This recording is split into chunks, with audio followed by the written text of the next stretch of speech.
on, everybody? Welcome to another exciting episode, kind of. We hope this finds you well with Rob and Chuck. I got Rob on the line right here. Welcome, Rob. I hope this finds What's you well. going on, buddy? Yeah, we're doing a podcast, man. Podcasting it up. What's going on, man? How you doing? Oh, I'm doing all right. How are you? Oh, I'm just swell. Thank you for asking. So, Rob and I have been having trouble Marital issues. connecting. Connecting. We've lost the spark, ladies and gentlemen, or gentlemen and lady. Well, I wouldn't even say that's it. We're just so busy, and we always make plans for usually like a Saturday night or something. And either one of us fall asleep early. Yeah, either Rob falls asleep or I fall asleep or something else comes up. And we've already agreed upon it's a set rule in stone that if you're propositioned sexual intercourse by your significant other, that's you don't worry about this shit. That's priority. Hey, in life you have to have priorities, Charlie, and you've got to stick to them. And that is definitely a priority. So what's been going on, man? Let's act like we weren't talking 37 seconds ago. What's been going on with you, Charlie? How you been? I'm doing well, man. I started working some night shift here, so I'm actually on my way to work right now. It's about 9:25 on a Sunday night. We're working 10 p.m. to 6 a.m. shift, so it's kind of weird. But this is going to be an abbreviated episode because we're basically just doing it on my drive to work. So we figured, let's just try it out, see what happens. I said, all right. And for us, this is relatively normal because all we do is talk when we're working and or in our vehicles. So this is pretty natural here. Oh yeah, you know what? That's a very good point. This is like the real deal. Yeah, this is the antithesis. Is that the word? Can I say that? What did you say? Antithesis? Now you got me questioning it. Before I had all kinds of confidence and whatnot in how I said it, but now I have no idea what word you're trying to say or what word that is. Charlie, you were like good at school and you never missed right. a day. I believe I am. Anyway, this is how we actually came. I was never, literary guy. I was the math. I was the math guy. Well, I listen to an awful lot of Wu-Tang Clan. So I'm a lyrical genius, so I bomb atomically if you're not familiar. Mhm. Whatever you say. I actually, speaking of the Wu, did you see the other day? It was the anniversary of the 36 Chambers. I believe it was like 25 years or something like that.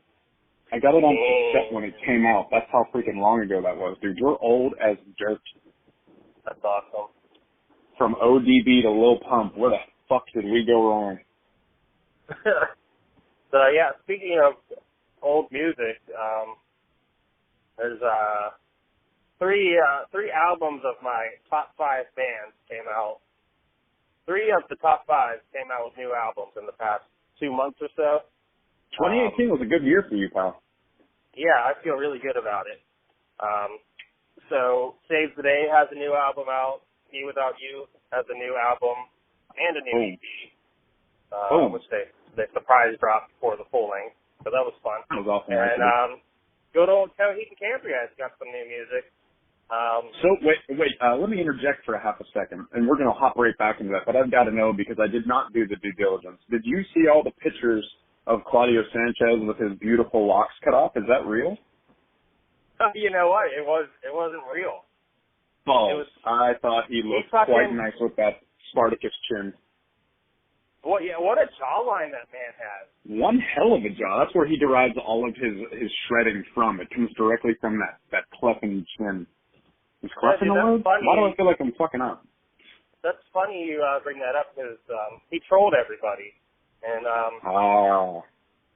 Duffy actually tagged me in a Facebook post and said, "Hey, did you see this?" And I was like, "Oh, holy shit!"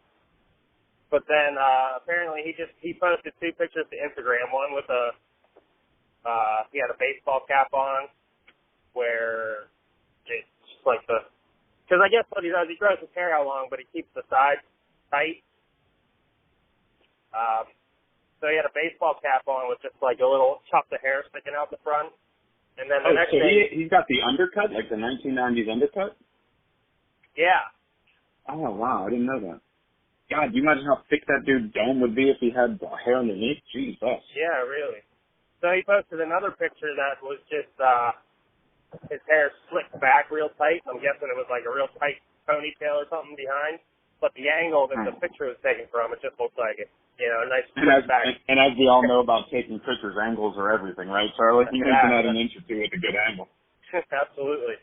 But then the next night at the show they were playing, he came out on stage with a baseball cap on. And then when they got into a real rockin' part of the song, he started banging his head.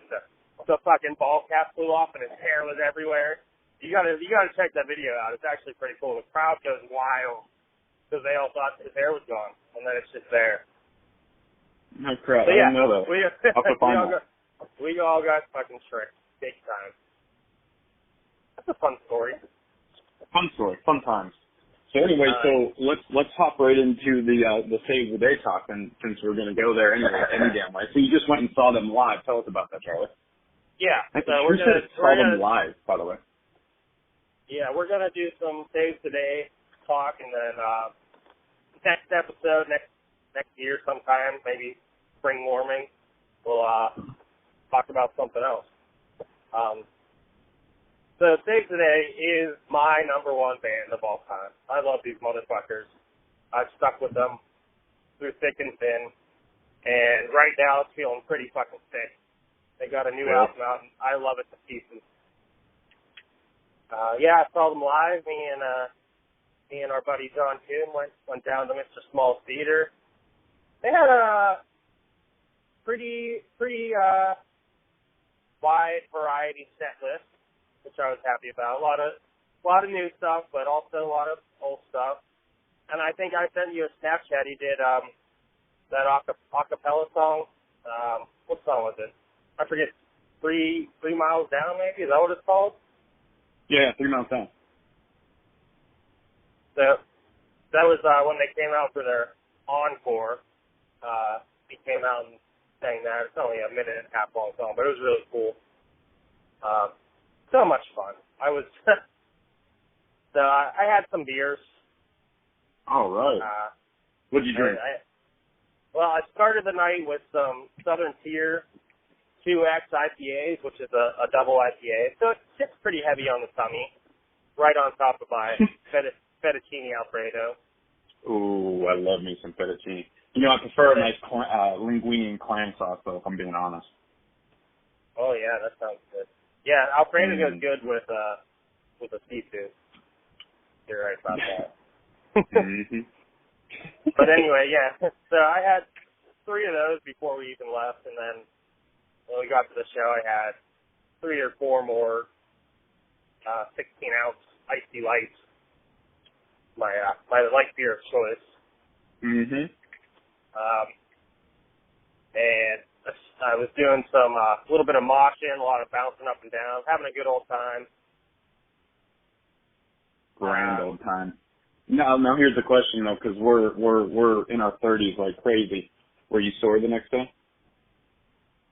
No, I wasn't sore. We weren't going like super hard. It was a Save the Day show, so.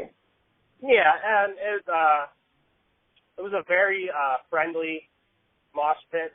We were all just having a blast and, you know, high fives and patting each other on the back. We weren't doing any of the ninja kicks. Just no ninja kicks. Not a ninja kick was done that whole evening. No, just some light shoving of some grown ass men. No, but I ended up throwing up. That took a turn. I didn't imagine that was going to go there. What happened? The rumbling, the tummy got a little too much for you, Bubba. Well, so we were walking back to the minivan. God rest her soul. She's dead now. This was her last evening out. Actually, we've had quite a few sing-alongs in that lovely beast. Yeah. So I felt it coming, you know. So on the walk back, I was like, oh, I don't feel very good. Got to, eat all this food, and then you put all this beer, and then you start bouncing up and down a bunch. Yeah. So Baby's gonna throw up. I pulled the old Artie Sinclair trick that he taught me many years ago. Yep, I gagged myself. I remember that on your front porch. I got it over with and sunk great. Went and got some sheets and. If you can rally, give me an MTO. Great. Yep, exactly. Yeah, it was a really good time though. Now with the Save the Day show, what song did they not play that you were hoping they would play? So they always play Sell My Old Clothes. Always. They did not play it though. And that's a shame because I think it is, for the most part, everybody's favorite song. But, they play it every other time, so you got to give them a little artistic leeway, I guess. Yeah, Chris Tomlin, he's a stick-to-his-guns kind of guy. He's a rowdy little dude. It's kind of like the one time I went and saw Counting Crows, and they didn't play Mr. Jones. I bet they're so fucking tired of that song by now. Oh, I can only imagine. To be fair, I actually don't even like that song anymore. The 90s crushed that song to death. I'm more of a Around Here kind of guy, or Monkey. Long November. Around Here December. Is great, so. Is it December or November? December. Yeah. Good stuff. Yeah, so can you believe that dude was married to Jennifer Aniston? Isn't that wild? What? I didn't know that. Yeah, I believe that song Monkey was about her. And I'm totally, possibly wrong as shit. But he was in, it was either about her or about that other chick, the dark-haired chick from the same television show. Courtney Cox. Yeah, her. You know what I heard about him before that, something that upset me I heard before. I heard this many years ago. I heard that his dreadlocks were away. They're fucking fake. Whoa, I was totally kidding. Are you serious? Yeah, I mean, I heard that before through the grapevine. I don't know if there's any truth to this, but, yeah, that'd be pretty disappointing.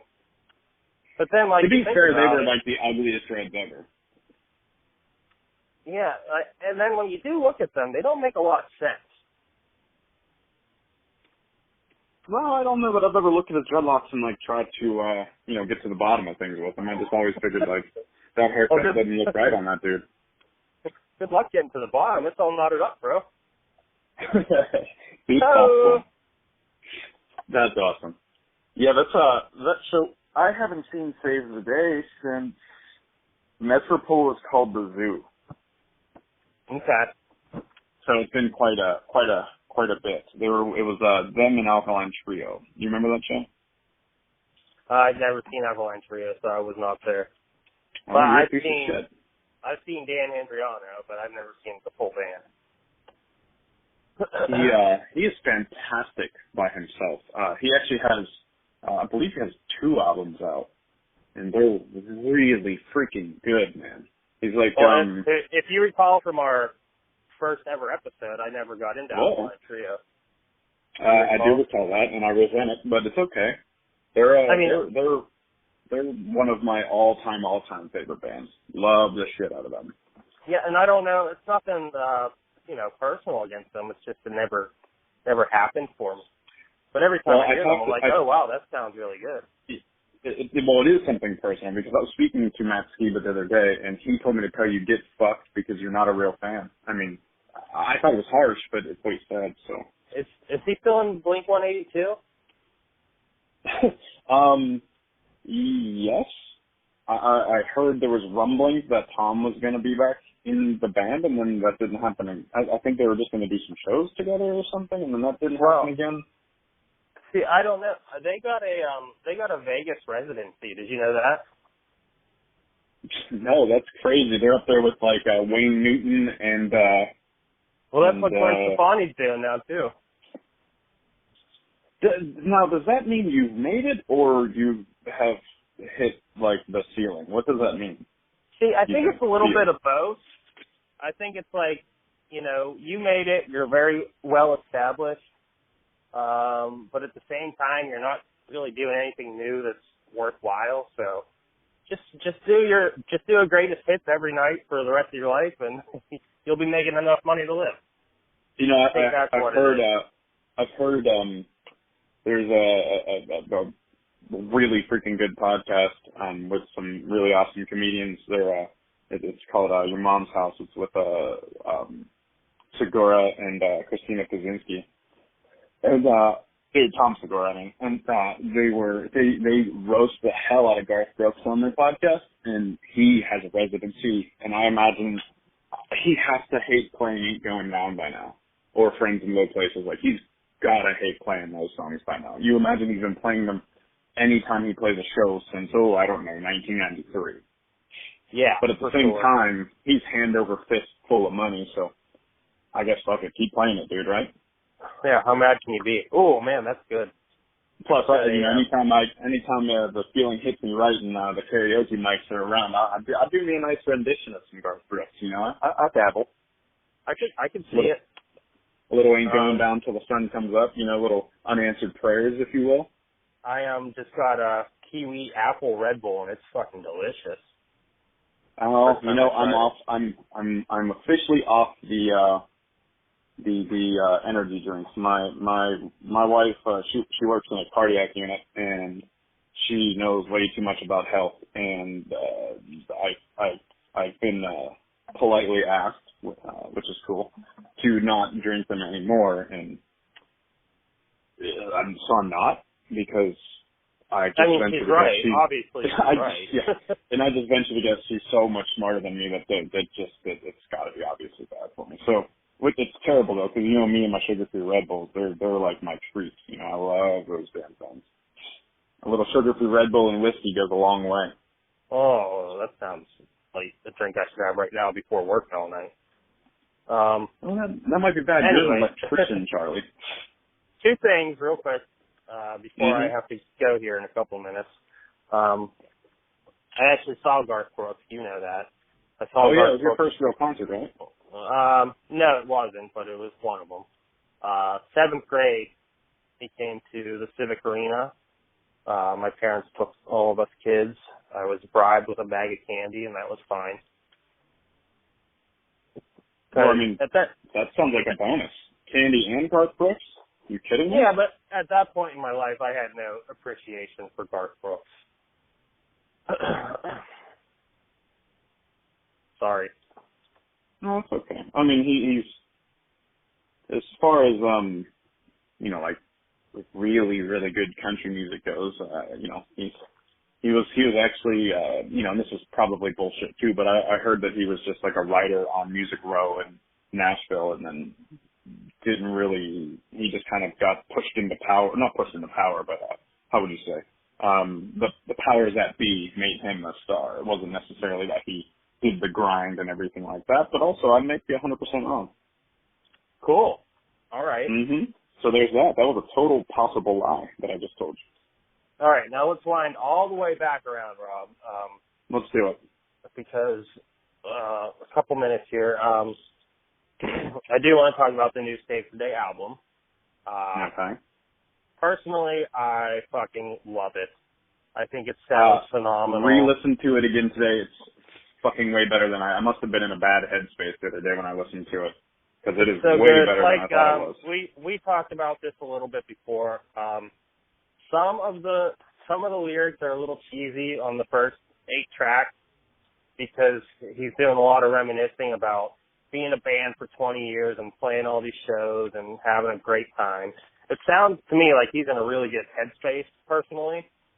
And he's just writing all these happy fucking lyrics about being in a band. Every song except for Rosé, which is the one that has the little Max Bemis in it. That's little Max Bemis goes a long way. It sure does. That song's about one of the many band members quitting mid-European tour. Through some, I didn't do any research, but our buddy John's wife, Katie, did some research before she went to the show with us, just because she didn't know anything. Apparently, Save the Day has had 17 different members besides Chris Holy Bottle. Shinto. Yeah, that's crazy. That is a hell of a lot of members. It is, and I mean, it's weird because I've welcomed through all of it, and you can definitely tell the different sounds they've gone through, you know, from different artists coming in and out. Sure. I would venture to say that their sound is best right now. Sounds really good. The bass player, Rodrigo, he's been around for a while now, probably at least the past 3 albums, if not longer. Same with the guitar player, Aaron Bally, I think his name is. You could totally make the name up. I wouldn't know it, so that sounds great. Drummers come and go. They've been through a bunch of those. We know all about that. Shout out Duffy. If anybody cares to dabble in New Saves the Day, I would recommend it's the album's called 9 because it's the 9th album. Yes. Very creative there. If anybody wanted to dabble, just listen to a little bit of it. Listen to the last track of the album. It's called 29. And it's a 20-minute long track, but it's broken up into 7 different smaller movements, if you will. If you're familiar with Daybreak, it's a similar writing style to that, where it just flows from part to part. I mean, why they didn't just make it different tracks, I'll never know. But it sounds good and it's great. It's a really good song. Do you call it the whole thing a song? What do you think? It's a track. It's a medley. We'll call it a medley. So that's good stuff there. I like it a lot. That's good work now, Rob. All right, Bubba. Let's plug our friends real quick while we have a moment or two, so you don't have to go to work quite yet. Definitely, you guys, all of you guys who are listening should absolutely check out 4 a.m. Knows All My Secrets with our friends Grimace and Tiff. That shit is fucking priceless. They just came out with a new one just recently, and it's called If I Could Turn Back Time, and I do believe, I haven't gotten to listen to it yet, but I think it has a lot to do with Cher, which is cool by me. Also, definitely 100% check out the Mix Sauce podcast, and also for fucking sure, if you have any kind of anxiety issues or anything like that, our friend Grimace, once again, plug him one more time because I'm a massive fan of him and he's my homie. His podcast, A Fireside Chat, he's been kind of sharing with the world his journey and trying to get through some muck and mud that he's been in with some anxiety issues and stuff like that. It's real raw, it's real open, and it's been one hell of a listen, man. I actually re-listened to the last one today. It's, equal parts, rough to listen to sometimes with the anxiety, but still at the same time, even in the depth of his anxiety, he fucking kills me. He's funny as hell. So everyone should check that shit out because it's priceless and it's amazing. He's a talent. He certainly is. You got something else to say, Charlie? What else you got? Yeah, check out. I found these guys through Grimace and through Mix Sauce. Case in Point podcast. Yes. Jason, isn't it Jason Case? Justin Case. Yeah, check that out. If you like the Mix Sauce podcast, you'll definitely like those guys. A lot of fun to listen to. And we'll be real quick here. I'm going to be in Pittsburgh for my cousin's wedding. I'm super pumped. I'll be in Pittsburgh 2 times in a month. How fucking awesome is that?